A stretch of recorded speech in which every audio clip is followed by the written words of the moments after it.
và Minh Tuấn. Chào mừng tất cả khán giả quay lại với chương trình Come Out. Để nói về đoàn Lô Tô Hương Nam thì hôm nay chương trình có mời đến một người bạn của Su Su, cũng Ủa là vậy một hả? thành viên của đoàn Lô Tô Hương Nam. Chị mình mời ra đi. Xin mời Yumi. Chào Yumi. Xin chào Emmy. Em xin chào chị, em chào anh, chào Su Su. Tên thật của em là Mai Quang Sang. Mà thậm chí là cái ngày đó đi học, trong cặp em chỉ có được một quyển tập và một cái viết duy nhất thôi. Tất cả còn lại đều là đồ nữ. Chiều đó em đi học về mà em không có về, em mới ghé vô đoàn Lô Tô em nói. Thì ngày qua ngày yêu thích. Xong rồi Đừng nói đi theo đoàn luôn nha. em nghỉ học luôn. Nghỉ học đi theo đoàn luôn. Dạ.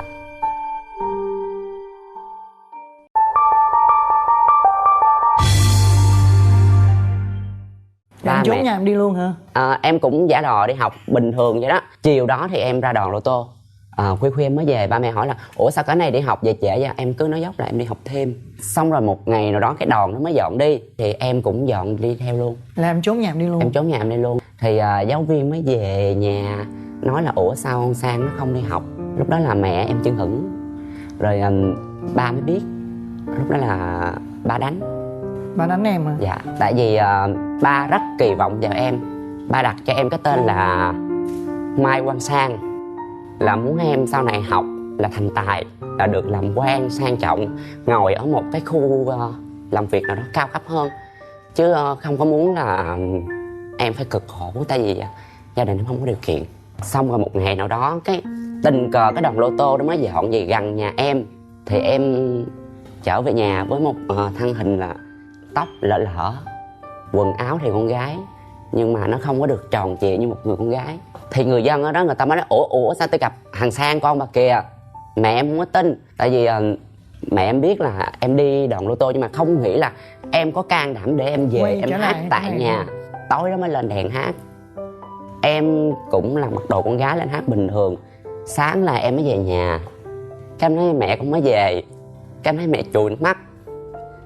Em hỏi là ủa sao tự nhiên mẹ khóc. Mẹ mới nói là người ta cười tao dữ lắm. Người ta nói sao tự nhiên tao đẻ mày ra mà bây giờ mày lại con trai không được làm con trai, mày đi mặc đồ con gái rồi nhảy cà tưng. Rồi xong rồi lúc đó mẹ chảy nước mắt nhiều. Em thì đi xuống đòn luôn, không có dám ở nhà nữa, tại vì em không muốn là mẹ buồn. Khoảng 2 ngày sau thì ba mới xuống, nhưng mà ba em không có xuống coi em diễn, tại vì ba em rất là mắc cỡ. Xã hội lên sớm. Ba mới nói là ủa rồi con không có tính cái gì hết trơn á hả.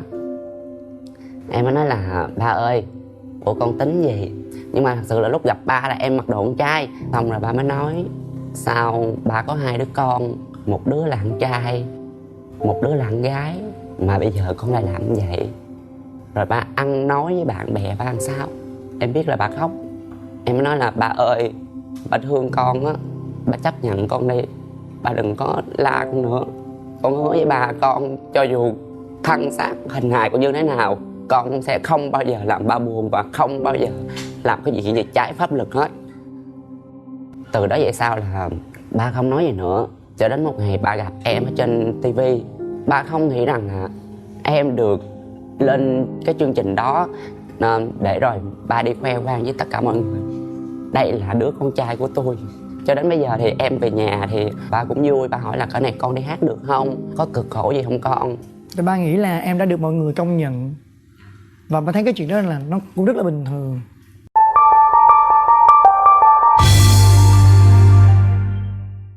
Anh thắc mắc là em đi hát Lô Tô như vậy á, cái tiền lương của mình á có đủ để trang trải cuộc sống không em? Trước đây thì tiền lương em không có đủ trang trải. Cái mức lương mà lần đầu tiên mà em được đứng lên sân khấu hát chỉ có 60.000 thôi. Em còn nhớ nó là cuối năm 2011. 60.000. Sự mà nói lúc đó là em rất là quý. Mà kể về cái giai đoạn mà khi mà em đặt chân lên hát Lô Tô, nó là một ký ức buồn. Em phải đi bán từng tấm vé. Xong rồi em phải xin chị trưởng đoàn kêu máy rau chuột bọ đi. Chị đó cũng có cho. Cái mức lương hồi đó một đêm bán vé lãnh được chừng 30-40.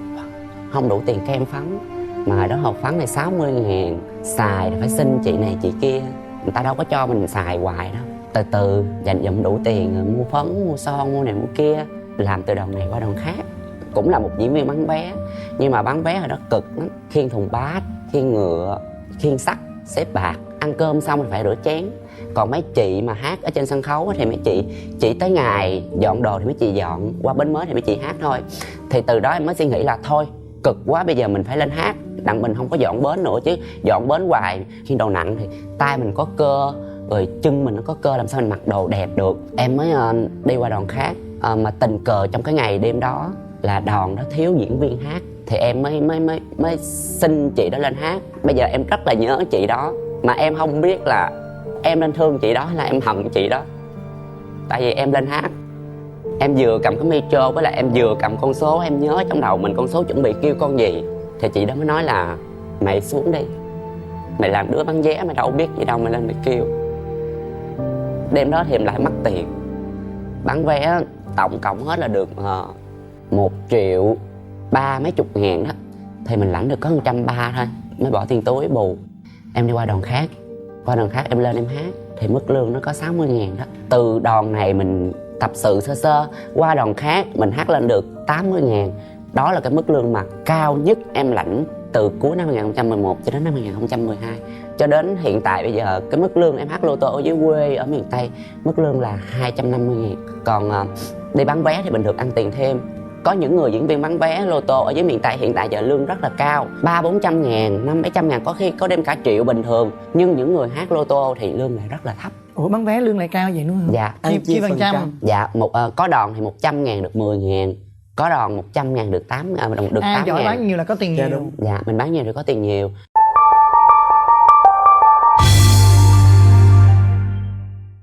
Rồi bây giờ anh thấy Yumi có một cái ngoại hình là một cô gái rất là xinh xắn như vậy, thì anh chỉ muốn hỏi là em đã chuyển giới rồi đúng không? Dạ, thật sự thì em đã chuyển giới gần cuối năm 2017. 2 năm. Dạ. Gần 2 năm. Em có đi qua Thái Lan. Rất là tiếc là ca phẫu thuật của em không thành công. Em bị cái gì mà không thành công? Bộ phận ngực thì ngực trái của em nó bị tuột chân ngực. Tuột là sao? Là nó bị xề cái phần túi ngực tuột tới đây, túi gần tới gúng luôn, y như là một bà già vậy đó. Tự nhiên bị tuột hả? Làm xong khoảng mấy ngày thôi, cái miếng băng á lột ra là em thấy nó đã tuột rồi. Em cũng có gọi cho cái chị đó nói là em cố mặc áo định hình lại. Đợt trước chị làm ngực 1 tuần lễ sao mới mở băng? Cái này của em nó bị tự tuột, em không mở luôn. Sao không quấn chặt để tôi phải tự tuột? Quấn rất là chặt chị, nhưng mà về nó tự tuột và em đâu có biết đâu. Em nhờ một bạn nam đó mới quấn cái băng ngực lại cho em. Bạn nó nói ủa sao cái ngực mày tuột quá vậy? Thì xong rồi em mới mua áo định hình ngực, mặc này kia cái nọ. Em cũng mặc lâu lắm, cũng khoảng 4-5 tháng. Thì cởi ra thì cái ngực mình nó vẫn tuột y như là một bà già. Nhưng một bên cao, bên bị tuột góc bên thôi. Dạ, chỉ tuột có một bên và tuột bên trái thôi. Xong rồi tình cờ thì em đi qua Phú Quốc em chơi, thì em gặp được một ân nhân. Thì cái master mới nói là bây giờ để làm lại bao nhiêu tiền?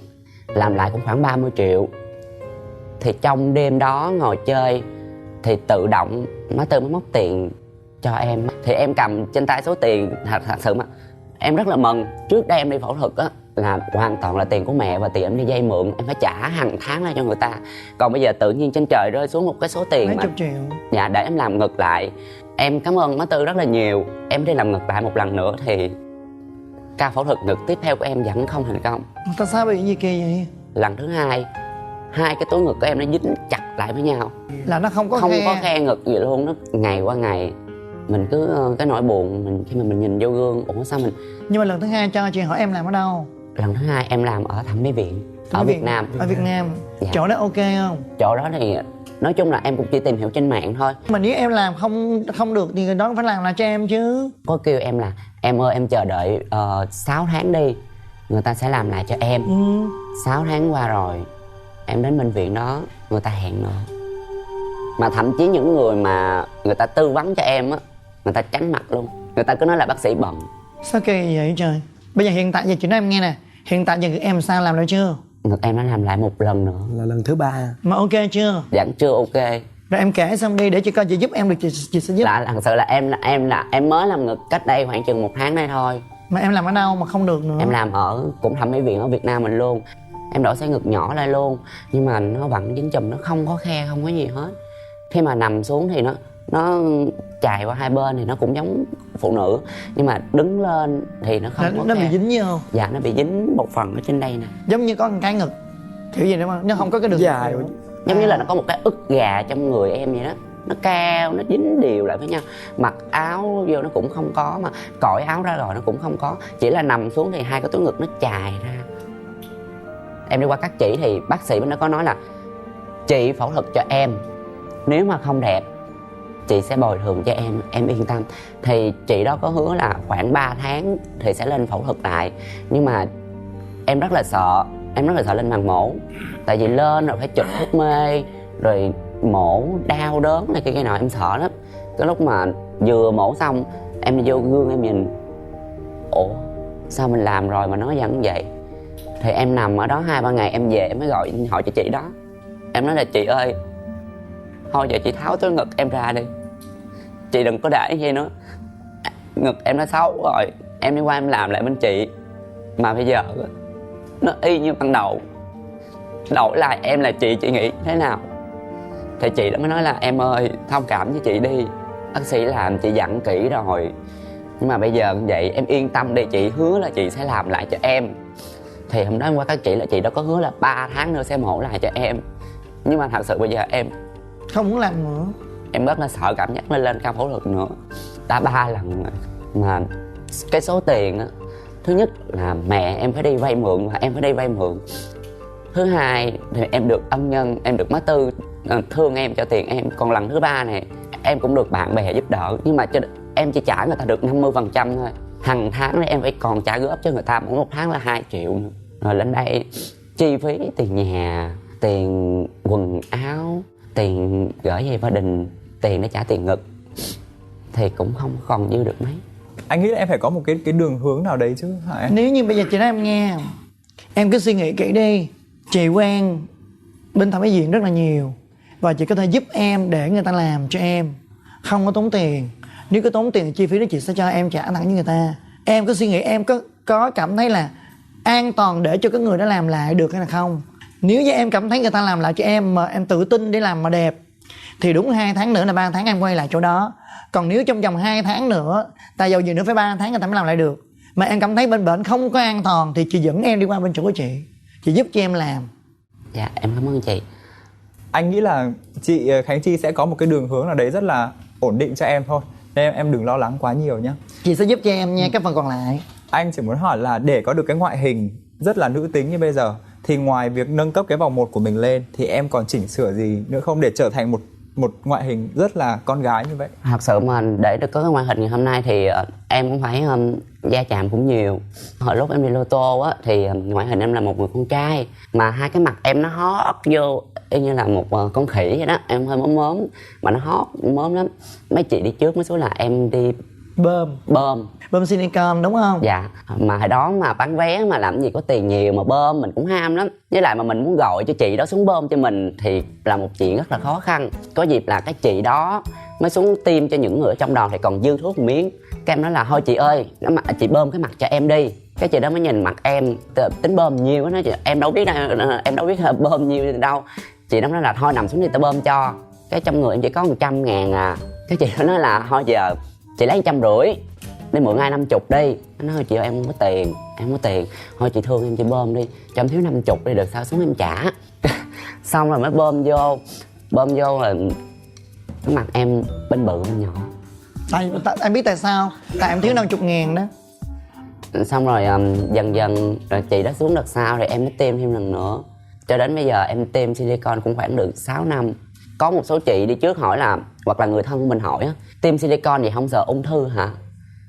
Lúc đó là em không có biết phải trả lời cho người ta như thế nào. Em chỉ trả lời là chị ơi, mình như vậy nè, mình xấu quá, mình không ngoại hình, mình đi bán vé không ai mua đâu chị. Thì bây giờ mình cứ làm đẹp cho bây giờ đi, Tới đâu hay tới đó đó. tới đâu hay tới đó. Đến cái lúc mà em bơm mặt xong em đi về nhà, mẹ em hỏi là mặt mày bị sưng à? tay chân mà bị sưng hả? Là em có tiêm silicone vô bàn tay, rồi bắp vai, rồi bàn chân, ngón bắp chân. vai á là không thể tiêm được nha. Cái này mình chia sẻ luôn. Khi mà mình chưa chuyển giới hay là mình mới chuyển giới về thì cái tay mình lúc nào nó cũng vẫn phải còn cơ, không thể nào hết cơ liền được. Mình muốn nó hết cơ phải có thời gian 3 năm 5 năm mình tiêm hormone từ từ nó hết. Khánh Chi cũng bị. Lúc đầu Khánh Chi về cái tay Khánh Chi vẫn còn cơ, Khánh Chi cũng không biết, cũng nhờ cái chị đó. Và mấy chị đó vẫn biết là như vậy, vẫn tiêm vô. Tay chị giờ vẫn còn cái gợn. Giờ nó phiện cục ở đây nè, nhẹ đây. Đáng ra biết là đáng phải khuyên thôi em ơi, cái gợn tay này á, nó phải có thời gian. Tiêm hormone nhiều từ từ nó sẽ biến mất. Là muốn mình sẽ bị một cái quần hay là nó bị phù một cái Nó này là mình bị ốc xe một cục. nè chị B nè, bây giờ cái tay chị đang thon từ trên thẳng trên nó hơi phợp nè. Cái gợn này là cái gợn của cái bắp tay của con trai của mình, mà nếu tiêm rất ít luôn nha. Các bạn nên uống hormone, nên tiêm hormone, thời gian sau từ từ nó sẽ nhỏ cái cơ tay mình lại. Còn không là mình tiêm tan cơ bắp tay. Cái tiêm tan cơ bắp tay đó làm cho cái cơ của cái tay mình nó mất luôn, nó rất là nhỏ, rất là thon. Ngoài ra đừng bao giờ xài silicone trên người mình. Ở đó thì chỉ là silicone thôi, ít có hormone lắm. Rồi với lại đi lô tô mà mình đâu có biết được là ở đâu bán đâu. Với lại mình muốn mua thì mình phải có mua một lần. Ví dụ hormone thì phải mua 10 cặp người ta mới gửi.